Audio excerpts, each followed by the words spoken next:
Hello, everybody. Welcome back to the PodRats podcast, another episode of our movie show. I'm Brayden. Today we got Alex, Christian, and Hunter, and it's been 3 weeks, Alex. Do we got any movie news? You're damn right we have movie news, Brayden. So we're going to start with one of the subjects of this week's podcast. Ridley Scott blames last duel bombing on millennials. Ooh. Yes. Yeah, I'm not sure if you guys saw this. He blamed Facebook and basically said that we were just out of touch. We want everything handed to us. And he blames Facebook For the last duel bombing. Yeah. Do you think Ridley Scott knows who millennials are? No. I don't think Ridley Scott is sentient anymore. Because millennials are in their 30s now. I know. He's referring to millennials like they're Gen Z TikTok kids. And the millennials are 30-year-old people now. Ridley Scott is 83. He's Yes, old bro. as fuck. He is. That's what I meant. He's been doing movies a long time. He's getting up there. Fucking 2 generations behind us. Well, and we're Gen Z, right? Yeah. Yes. Yeah, so we're Gen Z, and I mean, I thought the movie was pretty good, honestly. I mean, I agree with what some people said about, like, what's the word? Trigger warnings and stuff like that. Like, he probably could have done a better job of making, because the scenes were pretty violent, but, like, I don't know. Yeah, that movie definitely needed trigger warnings. Why did he go on a tangent about cell phones? What? He said, what we've got today are the audiences who were brought up on these fucking cell phones. The millennials do not ever want to be taught anything unless you're told it on a cell phone. What? Like, what does this mean? Is he saying we don't read books? I don't know. Like, I genuinely don't know. Like, where else do you get your news? Because I read The newspaper? this goofy article, and it just makes no sense. Like, I don't know what he's trying to prove or make a point about. It also just isn't a good look when you're having to defend your own movie like this. Like, if anybody else would have said this, it might have had a little bit more credibility. But when Ridley Scott makes the movie, then it's like, well, the reason it's bombing is because of all these millennials. Dude, yeah, it's They the just don't Simpsons get it. meme, guys. Am I out of touch? No. No, It's the children who are wrong. Yes. It is so funny. Honestly, though, the real reason, I think we talked about this in a past episode, the real reason it bombed is because it got bought by Fox. Or it got bought, it was a Fox production, and Disney bought it, and then Disney just didn't promote it. That's true. So no one knew it was happening. Yeah. Well, and he even talks about that in here. Is he's like, well, it got promoted perfectly. He thought it got promoted great. I think But he I is don't remember hearing on the train of thought of he can do no wrong at this point. Yeah. Judging by Ridley Scott in the last 2 years and what he has said and the movies he has made. Yeah. All right, so on to the next piece of movie news. Another Ridley Scott. So he's releasing extended cuts of The Last Duel and House of Gucci. Hell yeah. Now, this surprised That me. is one thing I thought is they need to be even They need to be longer. As soon as I saw this, I was like, really? They want to make them longer? They were both just too short for me, man. Were they both 2.5 hour plus? Or was think Last so. Duel shorter than Pretty that? sure. I think Last Duel is 2.5 hours. It was at least 2. Yeah. Definitely. Maybe 2:15. And they both felt like long movies. I mean, Oh, yeah. They were good movies, but like it's not something like I don't think I'd be going back and watching these. Yeah, both of them did feel long. They were both 2.5 plus. Yeah. Dang. Jeez. I didn't realize Ridley Scott did House of Gucci and The Last Duel. Yeah. Those are quick back-to-backs. They are very quick back-to-backs. He's had Very. quite the year. He has. I won't say what kind of year, but he's had one. Yes. He's had quite the one. It also says that he's considering a long cut, but not necessarily a director's cut. Extended cut. Just an extended cut. We can get more into this when we talk about House of Gucci. Yeah. All right. On to the next piece of movie news. Now, we've only done normal movies up to this point, Normal movies. but Normal. I want to have a solemn moment of silence for Wakefield Poole. A pioneer in gay pornography died at age 85. Wow, I didn't proofread this one, and I damn did it, not Alex. realize that's where this was going. This was a New York Times article. This is a New York Times. He gave up a dance career to create a crossover and classic hit film in 1971 that had both gay and straight audiences and celebrities lining up to see it. Wow. Good for him. I would like you guys to know I'm using one of my free New York Times articles of the month on this article. So, What was the movie? Boys in the Sand, Highway Hustler. Wait, a landmark film in gay hold on. erotica. You gave me 2 movies, guys. Sorry, there's a lot of movies. Yeah, I think it's a Highway Hustler. Okay. Well, rest in peace, man. Why is the article written like this? Did he die from natural causes? He's 85. I mean, probably so. Okay. As he settled into a tattered seat, he prepared to spend the next 45 minutes or so enjoyably aroused. All right. Thank you, Wakefield Pool, for all of your contributions to That's the literally the first paragraph gay of the pornography industry. Yeah. All right, Rest in let's- peace. Rest in peace. R.I.P. RIP. Thank you Mr. for what Poole, you did. Move on. or Mr. Pohl, if you All right. will. This week's box office.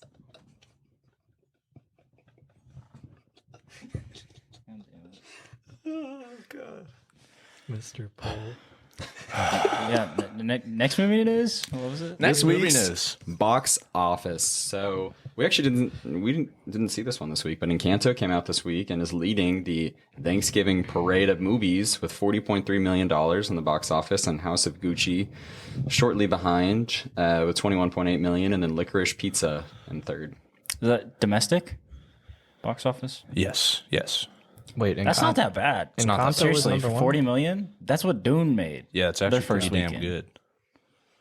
This movie did get a lot of promo, though. I've seen a lot of commercials for it. They've been pushing really hard, too, on YouTube, which is a good place to push for the audience. Encanto? Yeah. Okay. They'd be pushing at them kids. I have heard really good things about it, though. Nice.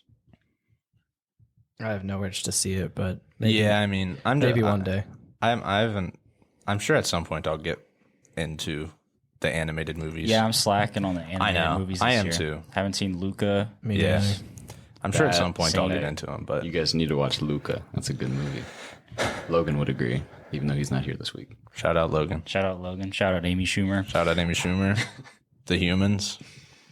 Love that one. All right, Brayden, can we get into the movie reviews? Yeah, so we watched 2 movies. We'll start with the first one, Ghostbusters Afterlife, directed by Jason Reitman. Here's the synopsis.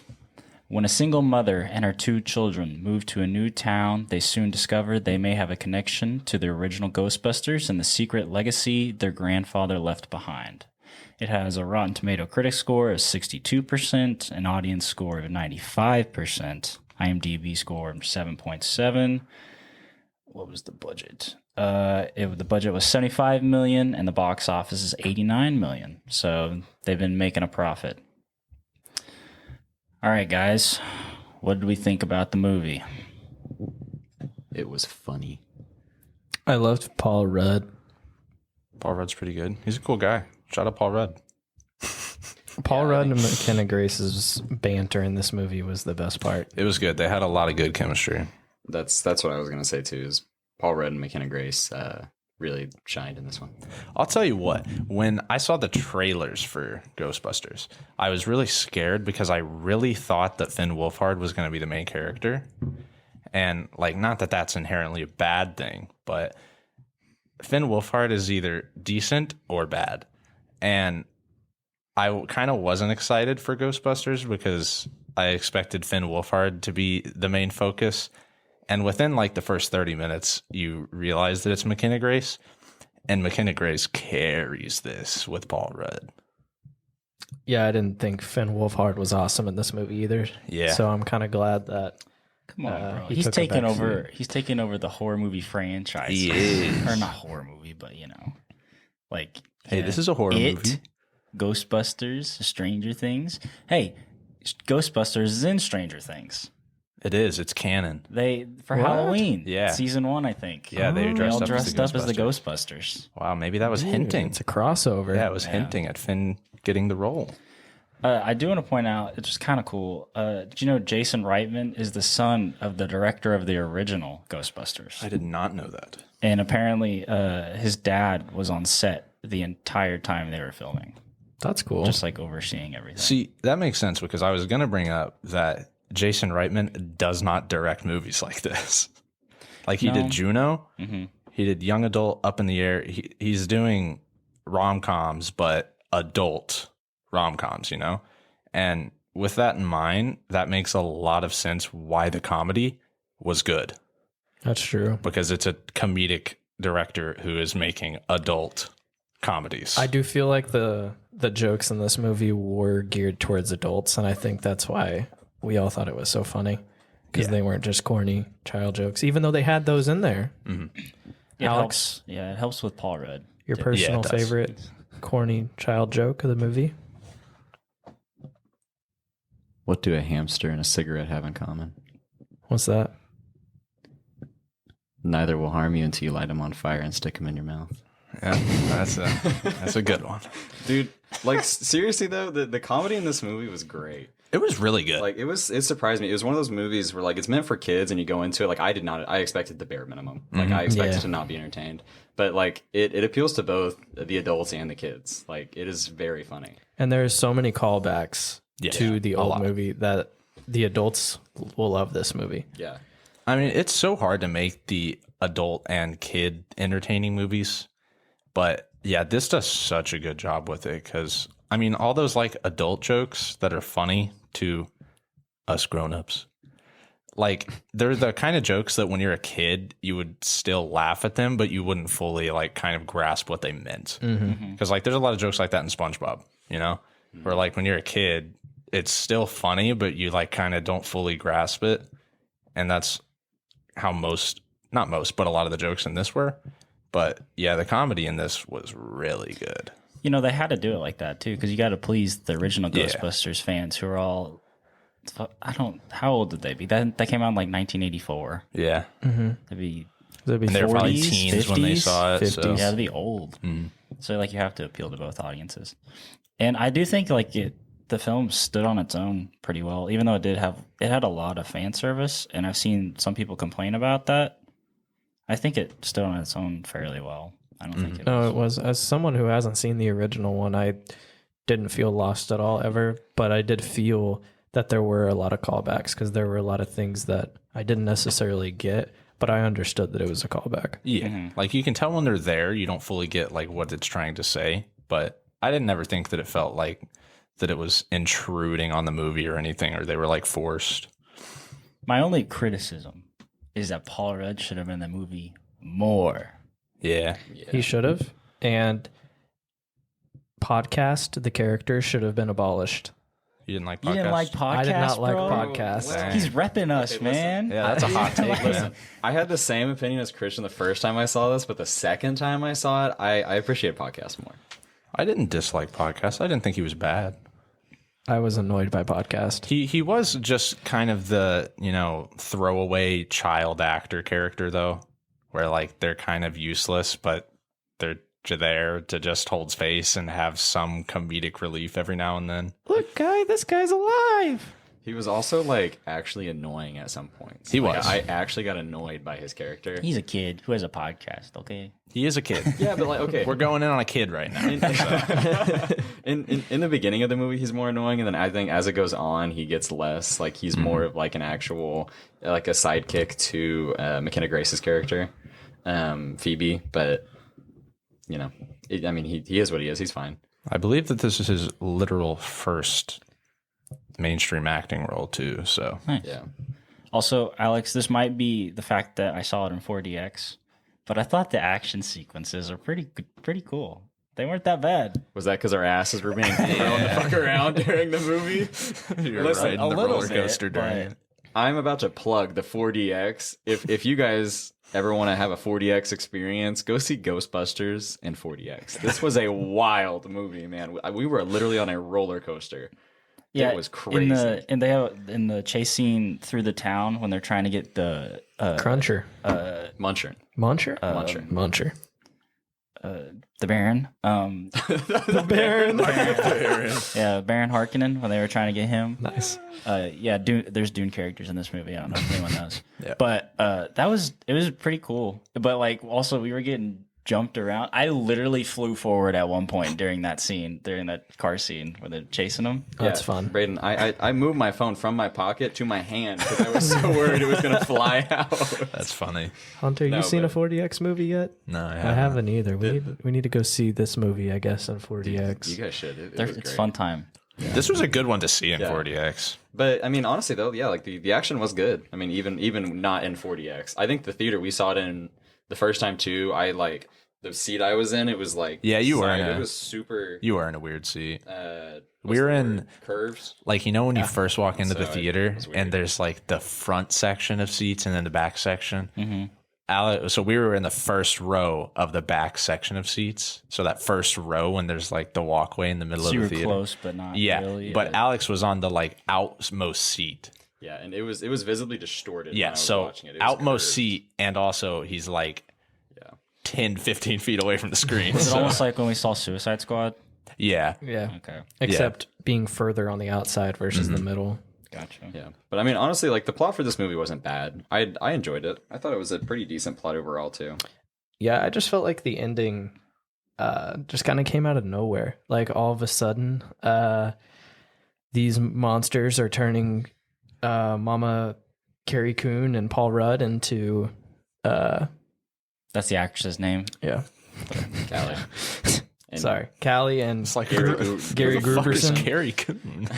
Okay, Carrie Coon is the mom's name, but all of a sudden they got turned into these beasts, and then this woman came out of nowhere, and I was like, "Who is this evil witch woman?" See, that would have helped. That would have helped from watching the past ones. Yeah. Is she from the past She's from one? the past. She comes out, and I was like, "Yo, who the fuck is that?" this is also what I was gonna say is because when we watched the first time, I said that too. I said that it felt rushed, but like having already seen the first one, they literally do like almost that exact same sequence where there's the two flanking people, and then they turn into the dogs, and then the goddess comes down. Like it's the exact same. Grozer the Grozerian? Or Grozer the Grozerian? Grozer? It's Grozer. Grozer. Or Gozer. Gozer the Gozerian. That's what it is. Okay. Yeah, they do that. Yeah, they do that in the past movie, and that I also have seen some people complain that it's almost like a Force Awakens type thing, where the plot is very close to being the same, except it's in nowhere, Oklahoma. Yeah, Oklahoma with volcanoes. AKA Oklahoma, Ontario, Canada. aka Ontario, Canada. But yeah, it's kind of almost the same plot. So, but yeah, Being from Oklahoma, we can guarantee you there are no volcanoes in this state. So. As far as we know. yeah. Speaking of Gozer, I don't know if you guys realize that's Olivia Wilde. I did notice that. Hayden looked at me while we were watching it, and she was like, "Is that Olivia Wilde?" I kept and staring I said, at her. "I think it is." Yeah, I kept looking. I was like, This kind of had a stacked cast. J.K. Simmons played Ivo Shandor, who was in the movie for 2 seconds. Yeah, it And did then have a Olivia stacked Wilde cast. was in there for the last, 20 minutes. It's kind of crazy. And then obviously, they had a callback to the original. Dan Aykroyd, Bill Murray, Ernie Hudson, all made an appearance too. yeah. Speaking of, you're talking about the ending, but having Harold Ramis, who was the ghost. Harold Ramis died in 2014. Oh, so this was like a recreation of him. So it actually kind of makes the ending a little more like heartfelt because like they're actually saying goodbye to him, but like on a movie screen. It was the Fast and the Furious. It's a Paul ending. Walker situation. That's why he didn't. That's also why he didn't talk. Yes, is because he died a long time ago. But yeah, and I don't think they made it like poorly or did that disrespectfully. No, or anything. I think that was well done. You kind of understood he couldn't talk because he's a ghost, but I didn't realize that he actually died. So yeah, and I'm not entirely sure. I don't want to spit fake news out, but Bill Murray and Harold Ramis didn't like end on the greatest terms either. They had like a falling out during a movie. I can't remember which movie it was. They did a movie together, but so yeah, that was kind of cool. that is kind of cool nice. because they kind of like worked that into the movie. Do we want to get into our reviews of this one? Yeah. All right, Alex. All right. This was not a bad movie. This was not the best movie I've seen all year. And with that, I'm going to give it a good 65%. I was going to give it a solid 64. And I agree that this movie is very, very, very enjoyable. And I was very entertained. But as far as comparing it to other movies we've rated and just the overall movie itself, I'm gonna go with a 64. So.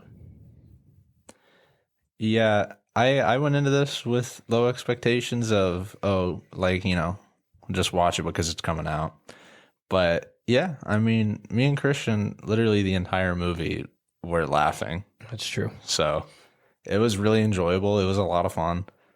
I thought it did a great job with the source material and kind of trying to differentiate itself and appeal to a new audience. So I will give it a 61%. Yeah, I was coming in before I started thinking about it and like writing notes about the movie. I didn't think too highly of it, but also it was just fun, like you guys said. It's just a fun movie, so just enjoy it. I'd give it a 60. We're all in the same range. It's nice to have fun movies. Yeah. That gives us a cheese meter score for Ghostbusters Afterlife as of a 62.5. Not bad, not bad. Not bad. I wonder, it probably won't, but just I'm segueing. Get a here. higher score I than House wonder of if it'll Gucci? get a higher score than House of Gucci, the next movie on this episode. House of Gucci, directed by Ridley Scott.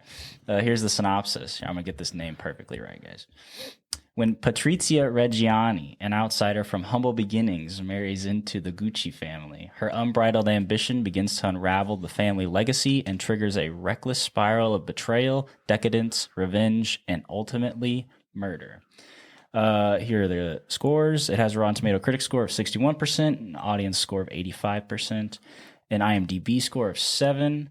And we talked about the budget or the box office, but the budget for this movie is $75 million. Yet another stacked cast. I have a complaint about the synopsis. Oh, okay. Oh, okay. Yeah. Before we get into it. It spoils the fucking movie. I mean, What, the I know it's murder? based on a true story, but Are you talking about the murder? yeah. Yeah. I think it was kind of in the trailer, wasn't it? Was it? No. It wasn't? I thought there was something in the Going trailer into about this movie, I did not. I didn't know he I didn't. died. I knew that he got. I knew that. Maurizio Gucci. Maurizio Gucci. He got killed. He got assassinated. I didn't know who killed him. Yeah, I didn't know. I didn't know who killed him. I knew somebody died. I didn't know it was him. About halfway through the movie, you can kind of figure out that it might be him. But yeah, I mean, stacked cast again. Lady Gaga, Adam Driver, Al Pacino, Jeremy Irons, Jared Leto, Salma Hayek. Yeah, this movie is definitely Oscar bait. Absolutely. It's Ridley definitely- Scott is putting out the Oscar bait this year, man. Stacking the cast. Going with some mediocre movies with stacked cast. But did He's we got a think it crush was on Adam Driver. Did we Oh, think it yes. was good Oscar bait? All right. I feel like Yes. I have a different opinion. Okay. Okay. I like this movie. I thought this was a pretty good movie. Now, the people I'm just going to say this right now. The people in our theater took away from my movie experience. We had quite the movie theater. It was pretty bad. They were man. laughing the entire time, which some of it's understandable because this movie does get pretty camp. And I didn't think about this during the movie, but I did after, especially when you watch Paolo. There were definitely moments where like I had to take it back and be like, okay, this is a real person. Maybe like this is someone's portrayal, whatever. But I liked it. I thought it was pretty good overall. Yeah. I didn't dislike it at all. Well, I can't say at all, but I didn't dislike it. I mean, I liked it. I thought it was better than House of Duel, The Last Duel. Really? Yeah, I did. I also did. I don't think it is. I didn't like The Last Duel very much. I also didn't. But this movie, I have very mixed feelings because like some of it is actually really good, Absolutely. and then other parts are not. That's why it was so sad. It's so weird. I don't know how to explain it. Like Jared Leto, Paolo Gucci is like. I liked him, but I also hate him. I don't understand. He was like really funny in the movie, but You're also not, I don't know if you're supposed to think he's that funny though. dude, well, it's Jared Leto's fault then. Dude, he Yeah. just hams it up, bro. You're Dude, he supposed really to did. think All he's in. just the special child. He's you fucking know? Mario. and in he this did movie. his method acting shit too, where he was off screen trying to be fucking Italian and shit. Really? Yes, it was goofy. I can't remember exactly what it was, but it's Jared Leto. He was doing his method acting shit, and oh yeah, here we go. he was snorting lines of arrabbiata sauce for his House of Gucci roll. And my eyes are rolling so far back. That's this article title. Jesus Christ. That's funny. Now, is that real? Who knows? But it's Jared Leto, so probably. Probably is true. He said he had olive oil for blood. This was a deep dive I did. If you took a biopsy of my skin, it would come back as Parmesan cheese. Oh my gosh. You know, I also heard something that Paolo Gucci doesn't even sound like Yes. that guy. I have heard that movie. some Gucci descendants were not happy with how Jared Leto did this. I actually I had an article for Movie News, but I saved it for this, where Tom Ford was watching it. And that's what I was going to talk about. Yeah, okay. And he kind of said the same thing. Like, he was like, am I supposed to laugh? He's like, I knew these people, and they weren't like this. Yeah. At least some of them. Like, he said there were, he liked Adam Driver's portrayal of Maurizio and Lady Gaga's portrayal of Patricia. But otherwise, he's like, some of these people, man, were just way too much for me. It makes sense for Adam Driver. He's the most nuanced character. Yeah. Because like he actually has like character development in this, but it's not over the top or anything.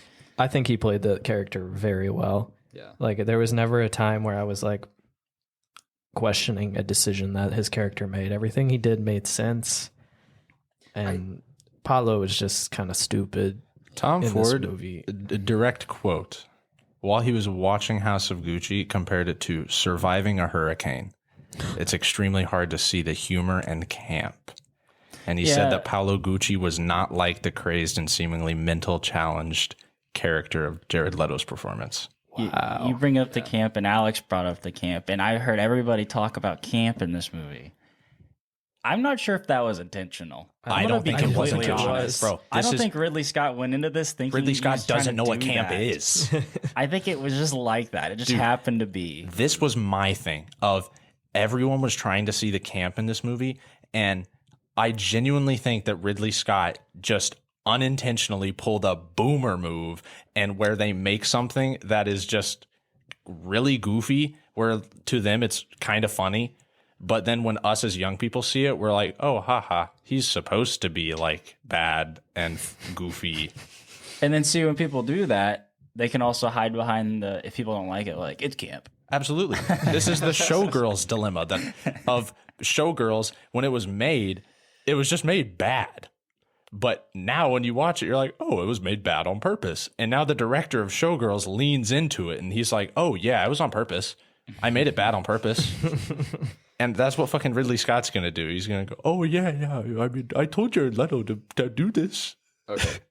I will say, as goofy as Paolo is, he isn't in this movie very much, though. No, and that was good. The main characters, Patrizia and Maurizio, Adam Driver and Lady Gaga, I thought killed it.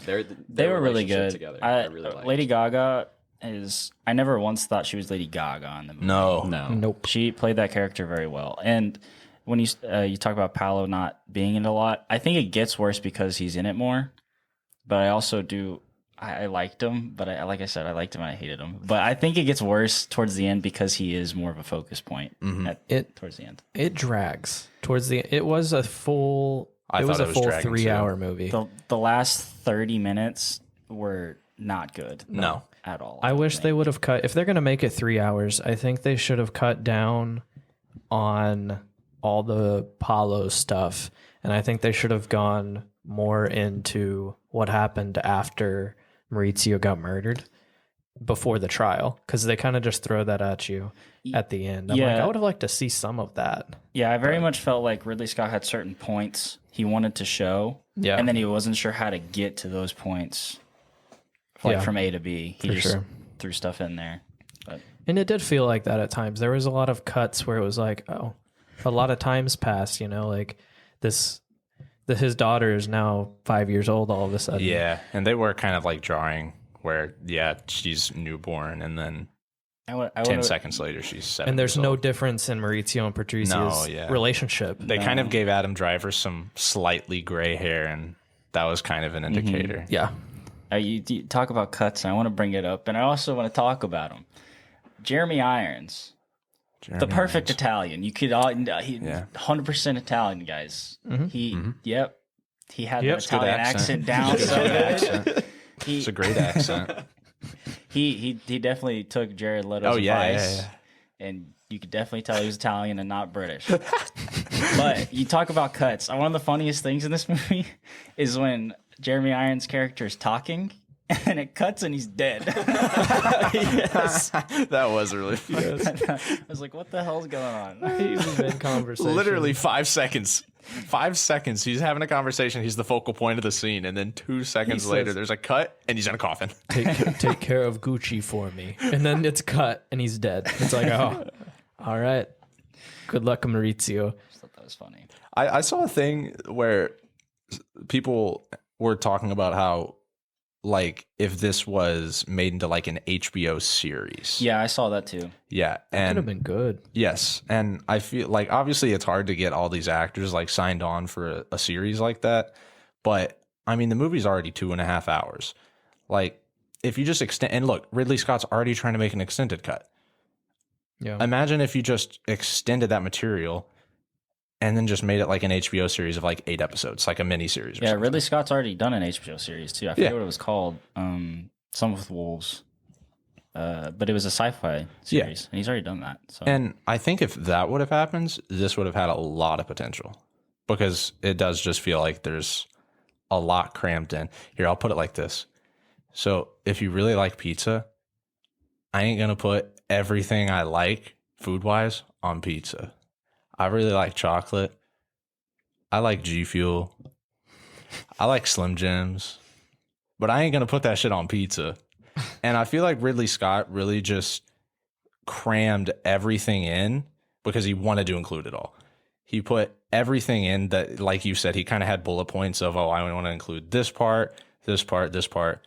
And there's so many times where it's just like, we are cramming in a lot into this not short runtime, but a short runtime compared to what material we're trying to put into it. And I feel like that's kind of where it faulted. And you can really tell in the third act, like the last 30, 45 minutes of the movie, For sure. it kind of just slowly falls apart. And I think a lot of that had to do with how they were portraying Patrizia. Like, it was just, I feel like she was supposed to be the obnoxious ex-wife, right? I just feel like that went for longer than it needed to for us to understand that she was a crazy ex-wife. It's also funny because like they're trying to portray her as a villain, and they use like 30 minutes of her being like psycho crazy to try and make you flip and be like, oh damn, I don't like her. And it's like you kind of saw it the first time. But also it was really hard to make me not like her. Oh yeah. Even whenever she finally killed him, I was kind of like, yeah, I mean, Maurizio kind of was a bitch. And he was blowing his money and like buying all these nice cars, and he didn't want to be with his daughter. And I was like, I really don't feel bad for I the know. guy. It was kind of funny how they kind of they took Patrizia's side instead of Maurizio. The man got assassinated, and Ridley Scott was like, hey, he kind of deserved it. I mean, he didn't love his wife. That is an interpretation, I guess. All right, well, do we want to get into... Wait. Okay. Brayden's got some points. I got some Letterboxd reviews. Hell yeah. I just have one. Maybe two. I don't know. I got the names this time. So this is Lily. She's a patron on Letterboxd. Is this the famous Lily? Hi, Lily. Maybe. I don't know. She's Yes. got The a Harley Quinn. the Harley Quinn She's girl. got a Harley Quinn avatar. Shout out Lily on Letterboxd. Shout out Lily on Letterboxd. This is, why is Jared Leto's audition tape for the Mario movie 2.5 hours long? That's one of them. That's awesome. And then I'll go ahead and say this one, but we've joked about this since the movie was announced. This is FM Lotto. Her review is Father, Son, and House of Coochie. Somebody actually did that? Yeah. That's pretty good. That's awesome. I'd also like to point out Kyle Dunn's review of, in all capital letters, I'm free. Longest experience of my fucking life. That was us. Like, actually, in our fucking movie theater. Yeah. Anything to get away from the people next to us. Yeah. Oh my God. All right, I'm sorry, Brayden. Since you said this, I found another Letterboxd review. Let's by keep them Siegel. coming. Let's keep them coming. He quotes the movie saying, "Never confuse shit with chocolate. They may look the same, but they taste very different. me explaining the difference between an actual prestige film and desperate, overblown Oscar bait. Hey, Ooh, it's a good one. I agree. Hey, I'll say what I liked. The aesthetic. Yes. Yeah. It was Yeah, dude, these costumes. The costume design and stuff was really good. These costumes were really good. Like seeing, Lady Gaga, Adam Driver, and them fits. There were look so good. many costumes. Yeah. It was awesome. I liked this movie more the more I thought about it, I think, because I had no idea about the story going into it. So walking away from the movie, over the day after the movie, I thought about it a lot. And then I think I like it more now than I did directly after. Mm-hmm. Could have been because of our The experience watching itself. situation with the people next to us, but I did like it more the more I thought about it. Do you want to get into our reviews? Yep. So I'll start. I liked this movie more than most, I think. I really did like the relationship between Lady Gaga and Adam Driver. I thought that was it that takes up most of the screen time. And for me, that was still a highlight of this movie, is how good their acting is. I mean, Adam Driver is just always, and in his, relationship type movies like this, he's always good. So I'm going to give it a 75%. Dang, nice. So actually, I was on the fence on this between giving it that 3.5 and giving it that 4 stars. So that's why I didn't immediately review it. Initially, I was like, it's a 3.5, but I'm gonna wait. And I ended up giving it a 4, but it is the very low end of a 4 star. So I'm also gonna give it a 75 as well.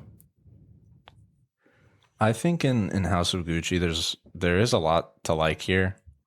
And it's one of those movies where, I mean, if you come out of it and you were like, I kind of liked it, and the person next to you came out of it and they were like, oh, I love that thing, that's totally understandable. I think for a lot of people, this will work really well, and a lot of people will really enjoy it. I also do see why, though, that a lot of people, it kind of missed for them. I mean, there's an 85% audience score on Rotten Tomatoes. A lot of people like this movie a lot. And I think a lot of that goes back to the cast. I mean, Lady Gaga's performance in this. Watch this movie for that alone, man. Adam Driver and Lady Gaga's performance in this. It's really good. Mm-hmm. But I will give it a 63%. Yeah, I would say that I would 9 times out of 10 prefer to watch Ghostbusters than this. Yes, if I had to watch it again, Ghostbusters. And for that reason, I have to get a lower score. So That's fair. I'm gonna give it like 58. But like you said, like all you guys have said, you're going for the performances. I don't think you should go for anything else. We didn't even talk about Al Pacino, but Al Pacino's good in this as well. Yeah. It's Like- funny that he's in a movie and he kind of gets overshadowed. If you love Jared Leto, you'll freaking love this movie. If you hate Jared Leto, you wish this movie would burn. Never happened. Yeah. But yeah, so 58% for me. I can't remember if I put 58 in. I think I did. Okay, well, you can just do it again. Math's hard. It's okay. Yeah, We had quite a wide 75 range, Plus honestly. 63? What'd you get? Yeah, 63. Okay. Plus 58. Yeah, I did it right. All right, so that gives us a cheese meter score for House of Gucci of a 67.75%. That's pretty good. 3.5 stars on Letterboxd. I think that's pretty close to Yeah. accurate, Yeah. honestly. Yeah. I agree. Well, do we have any final remarks? Closing statements. Closing statements? Hey, it wasn't that bad. 3-week hiatus. Yeah, COVID boy. COVID. We got were all COVID. We sick. came down True. with the ick. We were all sick. 2 weeks ago. The rats had the plague. True. We were weeks- carriers. 2 weeks ago, we were all sick. A week ago, one of us had COVID. But we are back. Better than ever. The PodRats are back. Ready to review Ready some for more Ridley Paddington Scott and Sing, movies. baby. Okay. Ready Let's for go. Sing Spider-Man 2. on Spider Monday. Sing 2 and Spider Monday. We actually do have to get our tickets on Monday, bro. Yeah. It's going to get For sold Spider-Man? out. It's Yes. going to sell out. It's going to sell out. Yeah. All right, buy your tickets for Spider-Man on Spider Monday. No. Please don't buy your tickets. That would. Oh, yeah. Don't buy your tickets. All right. Well, If you made it this far, then thank you guys for supporting us. If you enjoyed what you heard, go ahead and like the video if you're on YouTube, or leave us a review wherever you listen to the PodRats podcast. You can follow us on Twitter at the PodRats, _PodRats. Sorry about that. What are we going to give today? Hugs? We'll do Firm ass slaps. Yeah, firm ass slaps. But like, I'll do those things where like you see somebody and you do the head nod. In honor of House Brayden of is nodding his Gucci? head. I'll say what's up. Like you know, While smiling. the head nod thing. I'm just I don't want to get. Don't know if I still have any COVID traces. That's okay. True, I mean, in honor true. of House of Gucci, we could go with some assless chaps. Oh, I could do the. Or perhaps a fresh plate of pasta. I could say "Mamma Mia" Mamma Mia! for a follow with the Italian gesture. All right, well, if you want to follow us on Twitter at the _PodRats, we will give you a Mamma Mia and some pasta. Mamma Mia. All right, guys, your support means everything to us and keeps us motivated to be here every week. With that being said, we'll be back next week. Until then, put yourself first and take care of each other. Bye. Bye, guys. Don't forget, Father, Son, and House of Gucci.